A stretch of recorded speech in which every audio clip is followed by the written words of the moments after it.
Okay? Thank you all for coming out on this icky night.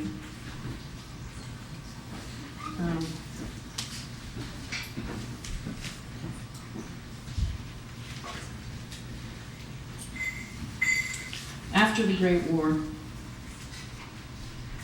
Rupert Brooke dead in the Dardanelles, Owen shot through his fine young head, and in Belgium the air mossy with mustard gas as the boy rolled from the trench and crawled back through the moon-illumined night to Connecticut, where he tried to make his own low country, to enclose the farm with Lombardy poplars.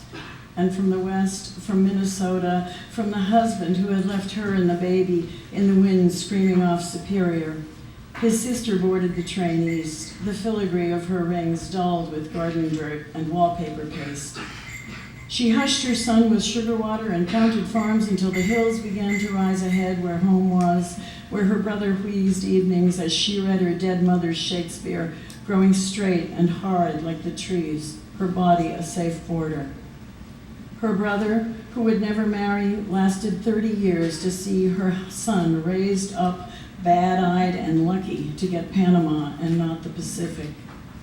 On the beach at Riata, the boy put his willow body to the wind, to dark women, the rum, and cursed everything that kept him safe from the good war.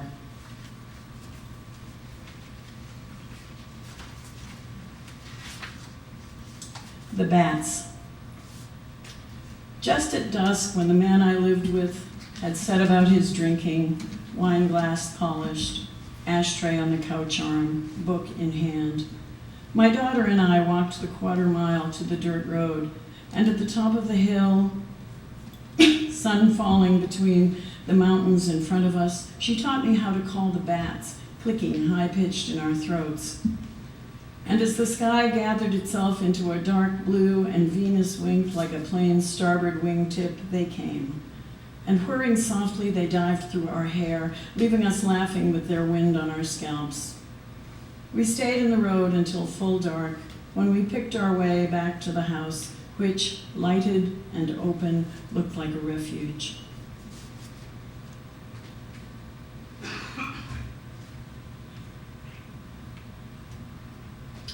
Kula. In Sarajevo, a woman lies across her front stoop, onions and potatoes spilling from a string bag, down her flowered skirt, and at her throat a wound like a red poppy. And I go back to the place between Belgrade and Niš, where, among the minarets and saints, I found the man in my compartment. We had no common language and we didn't even kiss, but I straddled him in the train car, sobrani in one hand, smoke making halos of our heads in the sun. And pink with the heat of Slivovitz and sex, we passed the remnants of the monument the Turks put up, a high tower of Serbian heads. And there, the hellish smell of soft coal in the air, I rode him into the city Ptolemy mentioned in his writings, both of us panting, jerking with the train, till all we knew of outside was the green rushing past, yellow humps of hills, the way the low sun turned our skins crimson.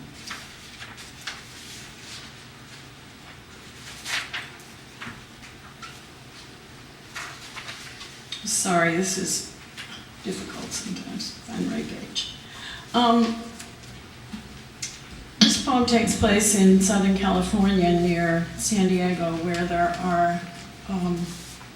where the illegal immigrants cross the border, and there are signs over running man, woman, and child to warn the motorists about the crossing and to be careful not to hit them. South of I-10, just past the strawberry fields where it's at least 100 in the sun, and migrants in trousers and long sleeves stoop, bushel boxes balanced on one shoulder. The bus drops its cargo on the beach. The children dance and hop, laying out their towels and lunch. There must be 50 of them darting among 6 frantic teachers with whistles. And if you pass, the wind carries the smell of childhood sweat and milk. Toward Saint-Onofre, cooling towers rise like two huge breasts from the fog, as if some destructive goddess lolled on the sand up there. And the road signs line the freeway, plain yellow squares, painted not with deer or tipping trucks, but with running man, woman, child, girl child in a dress, pigtails flying. Imagine the father with a suitcase, a doll trailing from the girl's hand, her head turning, see it turning. The signs are for us, motorists hauling ass at 70 or 80. Here is where they cross. At dawn, brake lights flash, and safe across they mass on the median like frightened wildlife disturbed in their migration. Changing shifts, La Migra are loath to chase them, fearing death themselves. So they come, families, young boys, old men crossing to the north to catch a ride to Bakersfield, LA, or not. Sometimes to be hit and crawling across 4 lanes hit again. The color of blood in any flag is red. At the beach, the day is calm. The water booms and roars. Over the bluffs streak the fighters from the Navy base, drowning everything with their threat. They bank and roll beautifully out to sea, till lost finally in the depth of sky, sound scoured by the surf. And the only thing left to hear above it all are 3 small boys shrieking, "Fria, Fria," as they scramble from the ocean to the shore. Sorry about my lousy Spanish pronunciation. The century plant. Agave. Gray-green plant whose leaves, if they can be called that, not swords or bayonets, fling themselves up and out. Plant them beneath your window to keep the burglars away. A roofer falling into a copse grove, bunch of them, spent 3 months in critical care. The things passed right through him. But we love them. Love a plant because it grows huge and strong, because it shoots up blossoms phallic and thick as tree trunks, but most because its lifespan, we like to think, mimics ours. It blooms, it dies. Then we have the backhoe come and dig the damn thing up. An American plant, spending itself in the theatrical gesture of bloom. Look, we say, a baby. A small agave has sprouted from the seed of the dead. It's as big as a dinner plate. It will outlive us.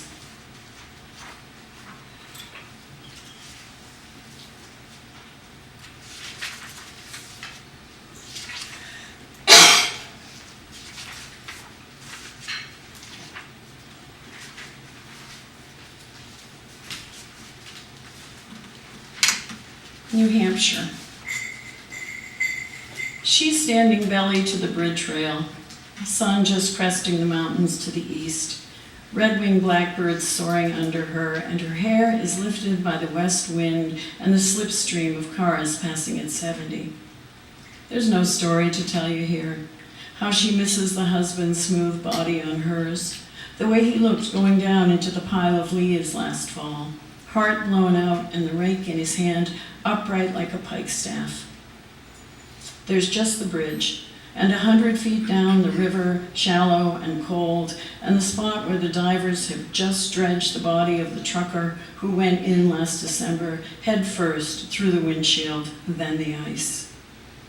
She'll be able to tell you what he won't, the lips blown open, every inch of skin on fire, waking up at all. 6 months of hospital, and she will walk to the bank, shovel snow, even have a lover whose glance dissolves her between knees and sternum. But nothing is like these seconds, that wind in her ears, the heat, the desire of the arrow for the target. This is not a very cheerful book. I'm sorry. I try to read a couple more poems, a little more hopeful, maybe.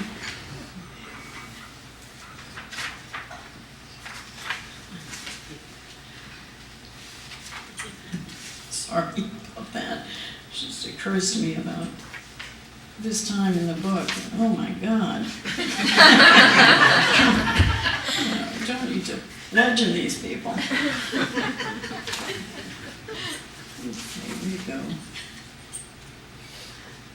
Chanson de Provence. Oh, let me. Purcell's plaint echoes through the house. In front of this Cezanne's mountain, although not his view, the green lower slopes reforested after all these years. The air flowing out is the last song Mr. Purcell wrote, it being in his sickness. And did he see France, this window, this mountain? The countertenor's voice on the October air reminds us that at home, in America, our house is just coming awake, and far west it is the hour of low ebb, the hour when the old and sick give in, give out and go. And beyond this mountain, the Atang de Berre is dead, the Mediterranean fished out, and the scrim of air lying over the Camargue, even in a terrific wind, stinks. Still, the voice hollows the old rock, the sun, the fleece of cloud over the mountain. Calm, heavy sleep rolls out the window now, down the hill, over the bare rock of Provence, and dissipates toward the sea. And this last poem is about my house in Marlborough. My house, our house. On the mill race. I guess I should say it's an old mill house in Irene this year. The water, for the first time ever in my tenure there, came up over the road. It's pretty scary. On the mill race. A pair of great blue herons in the dead cherry last night, and as dusk came on in rain and sleet, the whale of a loon sailed across the pond, out from the Canadas, mergansers, and a grebe or two. Here in the lilacs, not 3 feet from my window, a ruby-crowned kinglet, then another, and a yellow-shafted flicker on our lawn. The lawn that once belonged to McNider, and before that Fletcher, and our old cats buried out there beneath this spring's mud. Where the old barn stood, where the soil is good from years of pigs and cattle, where the brown mutt followed McNider to the barn in a spring blizzard to watch over the early calf in the stall, warm and steamy of a March night. And on the overturned bucket by the door, the old man stroked the yellow tiger, as on the back porch we built years later. I stroked the black and white, who would go missing that next winter, but this night purred as the August Perseids fell down and tanks filled the streets of Moscow. And McNider and Fletcher and those before, the orange cat, the boy lost in Belgium and another in the next war, the spring hopeful with calves, the milk hitting the bucket with a ping, and in the milk can's top, warm liquid for the cat, and the purr filling the barn.